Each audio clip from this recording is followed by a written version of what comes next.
வணக்கம். நான் சிவசங்கர், குன்னம் சட்டமன்ற உறுப்பினர், அரியலூர் மாவட்ட கழக செயலாளர்.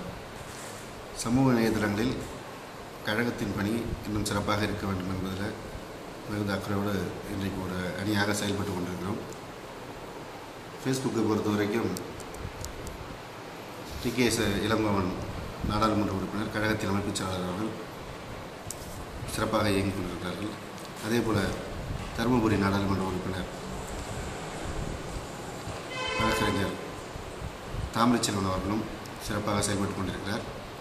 அதேபோல் சட்டமன்ற உறுப்பினர்களில் மன்னார்குடி சட்டமன்ற உறுப்பினர் TRB ராஜா அவர்களும், மாவட்ட கழக செயலாளர்களில் புதுக்கோட்டை மாவட்ட செயலாளர் பெரியார் அரசு அவர்களும் சிறப்பாக செயல்பட்டு கொண்டிருக்கிறார்கள்.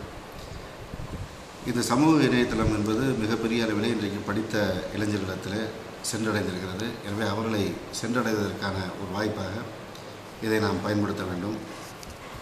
கடந்த காலங்களில் பொதுக்கூட்டங்கள் வாயிலாக மக்களை நேரடியாக சந்திப்பதன் மூலமாகத்தான் தேர்தலை சந்திக்க முடியும் என்று இருந்த நிலை மாறி, கடந்த தேர்தலில் தொலைக்காட்சி மூலமாக மக்களை சந்திக்க முடியும், தொலைக்காட்சி மூலமாக மிகப்பெரிய அளவில் தேர்தல் பிரச்சாரம் செய்ய முடியும் என்பதை நாம் பார்த்திருக்கிறோம்.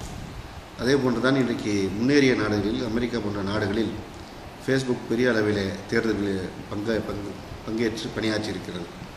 அதே போன்ற ஒரு நிலை வருங்காலத்தில் இந்தியாவில் வர இருக்கிறது. குறிப்பாக தமிழகத்தை பொறுத்தவரை மிகப்பெரிய அளவிலே பொறியியல் படிப்பிலும் கல்லூரி படிப்பும் இன்றைக்கு தலைவர் கலைஞருடைய ஆட்சியில் ஏழை எளிய மாணவர்களுக்கு கிடைத்திருக்கின்ற காரணத்தினால் அந்த மாணவர்கள் வேலைக்கு செல்வர்களாக இருந்தாலும் மற்றவர்களாக இருந்தாலும் இணையதளத்தில் இன்றைக்கு முழுமையாக பார்த்து கொண்டிருக்கிறார்கள். எனவே அவர்களை சென்றடைவதற்கு இது மிகப்பெரிய வாய்ப்பாக இருக்கும்.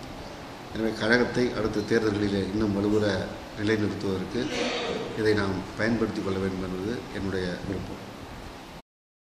கடந்த மாதத்திலே அன்பகத்திலே இணையதளத்தில் இயங்கிக் கொண்டிருக்கின்ற கழகத் தோழர்கள் சந்திக்கின்ற ஒரு நிகழ்ச்சி நடைபெற்றது. அந்த நிகழ்ச்சியில் பல்வேறு நபர்கள் பல்வேறு கருத்துக்களை சொன்னார்கள். சிலர் இந்த இணையதளத்தை பொறுத்தவரை மாவட்ட அளவில் அமைப்பு ஏற்படுத்த வேண்டும் என்ற கருத்தையும் சொன்னார்கள். இன்னும் சிலர் இதையெல்லாம் தேவையில்லை, படிக்கின்ற இளைஞர்கள் மாணவர்கள் அதை படித்து முடித்துவிட்டு இப்பொழுது தான் வேலைக்கு வந்திருக்கின்ற அந்த தோழர்கள் எல்லாம் எங்களுக்கு எந்த எதிர்பார்ப்பும் கிடையாது, கழகத்தில் நாங்கள் பதவிக்கு வர வேண்டும் என்றோ இல்லை எந்த ஒரு இடத்திற்கு வர வேண்டும் என்ற எண்ணம் இல்லாமல் கழகம் வலுவாக இருக்க வேண்டும், கழகம் மக்களிடத்தில் என்றைக்கும் ஆட்சியிலிருந்து மக்களுக்கு சேவை செய்ய வேண்டும் என்பதை மாத்திரமே நோக்கமாக கொண்டு, அதே போல் கழகத்தின் கொள்கைகள் என்றைக்கும் வலுவாக இருக்க வேண்டும் என்பதற்காக உழைக்கிறோம் என்ற ஒரு கருத்தை வெளியிட்டிருக்கிறார்கள். அந்த கருத்தை என்னை பொறுத்தவரை சரி என்று எனக்கும் தோணுகிறது. இணையதளம் என்பது எல்லோரும் பங்கெடுக்கக்கூடியது, கழகத் தோழர்கள் மாத்திரமல்ல பொதுமக்களும் பார்க்கக்கூடிய ஒரு தளமாக இருக்கின்ற காரணத்தினால் அதில் அங்கங்கே இருக்கின்ற தோழர்கள் தங்கள் பகுதிக்கு தேவையான கருத்துக்களையோ அல்லது கழகத்திற்கு வலு சேர்க்கின்ற கருத்துக்களையோ வெளியிட வேண்டும் என்பதே என்னுடைய விருப்பம்.